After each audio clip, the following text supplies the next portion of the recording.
దళితుల ఆత్మగౌరవాన్ని, దళితుల హక్కులను నిలబెట్టడం కోసం, సాధించడం కోసం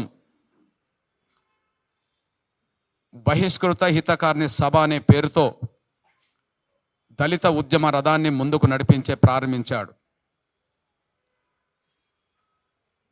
ఆయన జీవితకాలం దళితుల విముక్తి కోసం పాటుపడ్డాడు. అయితే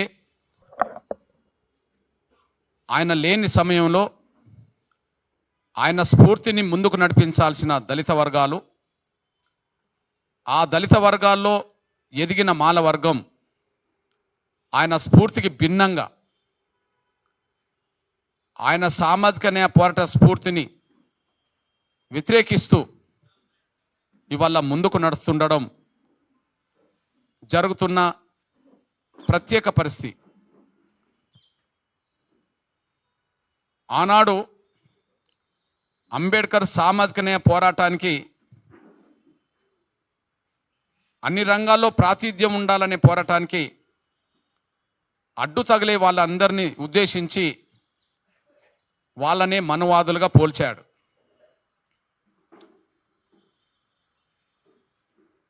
సాటి దళితుల, పేదల హక్కులను హరించే వాళ్ళు ఎవరైనా వాళ్ళు మనువాదులు అవుతారని చెప్పి,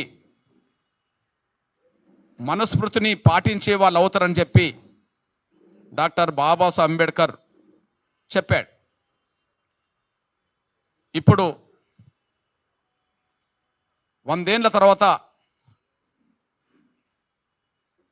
ఆ మనుస్మృతి ఎవరు ఆచరిస్తున్నారు?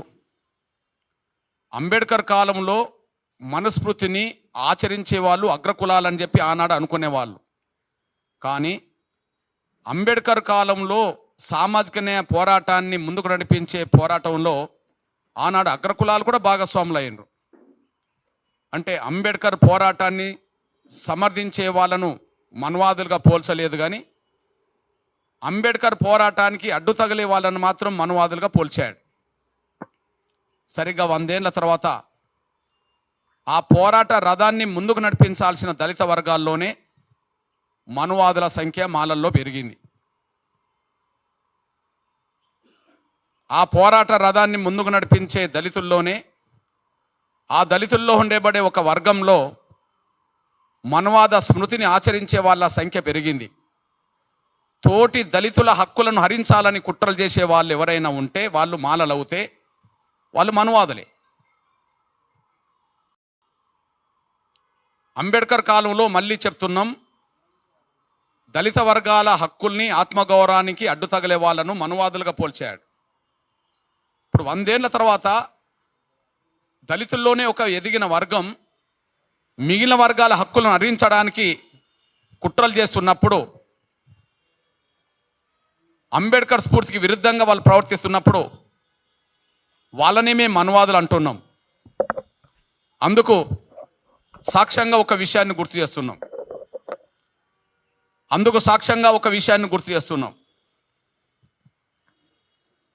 డాక్టర్ బాబాసాహెబ్ అంబేద్కర్ దళితుల కోసం కేటాయించిన ప్రాతినిధ్యాన్ని ఒకే వర్గం పొందాలని కోరలేదు. డాక్టర్ బాబాసాహెబ్ అంబేద్కర్ రాసిన రచనలు, ప్రసంగాలు సంపుటం మొదటిదే. దీన్ని గౌరవ దళిత వర్గాల్లో ఉండబడే మేధావిగా పేరుగొన్న మాల సామాజిక వర్గం సంబంధించిన బొజ్జా తారకం, బొజ్జా భారతికి సంపాదకులు.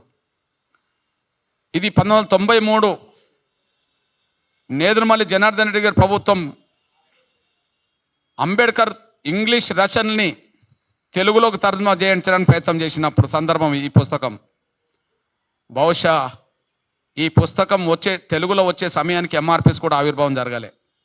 93 ఈ పుస్తకం వచ్చింది, 94లో ఎంఆర్పిఎస్ వచ్చింది. దళిత వర్గాల కోసం కేటాయించబడ్డ ప్రాతినిధ్యం, మనం రిజర్వేషన్లు అంటున్నాం, అప్పుడు అంబేద్కర్ ఎప్పుడు ప్రాతినిధ్యం అనేవాడు. రిజర్వేషన్లు అనే మాట ఇప్పుడు వస్తున్నది, కానీ ఆనాడు డాక్టర్ బాబాసాహెబ్ అంబేద్కర్ ప్రతి రంగంలో దళిత వర్గాల ప్రాతినిధ్యం కోరేవాడు. ఆ ప్రాతినిధ్యాన్ని ఎలా కోరిండు అనే విషయం మేము చదువుకోలేదు అంటుండ్రు కదా, మాలవర్గంలోనే చదువుకున్న వాళ్ళు ఎక్కువ ఉన్నారని అంటుండ్రు కదా, మరి డాక్టర్ బాబాసాహెబ్ అంబేద్కర్ రాసిన మొదటి సంపుటం చదువుకోవచ్చు కదా. ఆయన సంపుటాలు 15, 20 ఉన్నాయి కదా. నేను 15, 20 గురించి మాట్లాడతలేను కదా. మీ సభల్లో మీ మాటల్లో ఎంఆర్పిఎస్ ఉద్యమ నాయకత్వాన్ని కించపరచడానికి చదువుకోలేనోడు అని మాట్లాడుతున్నారు కదా. నేను చదువుకోలేని మాట వాస్తవమే కానీ డాక్టర్ బాబాసాహెబ్ అంబేద్కర్ మొదటి సంపుటిని మాత్రం చదివి వినిపిస్తా.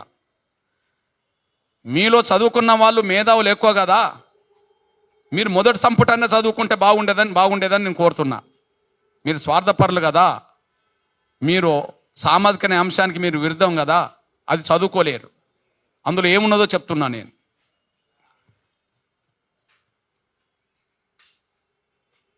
జనాభా ప్రాతిపదికపై వారికి రావాల్సిన దానికంటే ఎక్కువ ప్రాతినిధ్యాన్ని ఏ ఇతర అల్పసంఖ్యాక వర్గం కోరకూడదు.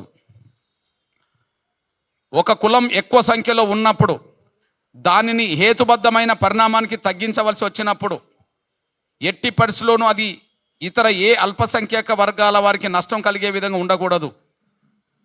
రిజర్వేషన్ల ఫలాలు అధిక సంఖ్యలో ఎక్కువ తీసుకున్న వర్గం నుంచి అదనపు ప్రాతినిధ్యం ఒక కులానికి మాత్రమే కేటాయించకూడదు. కానీ అన్ని అల్పసంఖ్యాక దళితుల్లోని వర్గాలందరికీ సరి సమానంగా వారి ఆర్థిక పరిస్థితి, వారి సాంఘిక హోదా, వారి విద్యాస్థాయి పురోగతిని బట్టి నిష్పత్తిలో పంపకం చేయాలి అన్నాడు. మేము అడుగుతున్నది పంపకమే కదా. మళ్ళీ చెప్తున్నా, ఏ ఉద్యోగాల్లో కానీ ఏ అల్పసంఖ్యాక వర్గం కూడా వారి జనాభాకు మించిన ప్రాతినిధ్యాన్ని కోరకూడదు. ఏ అల్పసంఖ్యాక వర్గం కూడా వాళ్ళ జనాభాకు మించి ఉద్యోగాల్లో వాళ్ళ ప్రాతినిధ్యం కోరకూడదు. అది సమానంగా పంపిణీ చేసుకోవాలని చెప్పి అంబేద్కర్ చెప్పాడు. ఈ సోయి కూడా వాళ్ళకు లేదు. అంబేద్కర్ బతికినప్పుడు ఆయన రాశాడు మరాఠీలో, దాన్ని మహారాష్ట్ర ప్రభుత్వం ప్రింట్ చేసింది. దాన్ని ఉమ్మడి ఆంధ్రప్రదేశ్ ప్రభుత్వం గౌరవం నేదురుమల్లి జనార్దన్ రెడ్డి గారి ప్రభుత్వం దాన్ని తెలుగులో తర్జుమా చేయించింది. తెలుగు విశ్వవిద్యాలయానికి సంబంధించిన నాయకత్వం దాన్ని ముందుకు నడిపించే క్రమంలో బొజ్జ భారతి గారి మాల సంస్కరణకు సంబంధించిన వాళ్ళే దీన్ని ఉన్నట్టుగా రాశారు. మరి దళిత వర్గాల్లో ఏ వర్గం కూడా తన జనాభా కంటే మించి రిజర్వేషన్ల ఫలాలు పొందొద్దని చెప్పినప్పుడు, అన్యాయం జరిగిన వర్గాలకు న్యాయం జరిగే విధంగా అందరికీ పంపిణీ చేయాలని చెప్పినప్పుడు దాన్ని వ్యతిరేకించడం అంటే అంబేద్కర్ స్ఫూర్తిని వ్యతిరేకించడం కాదా?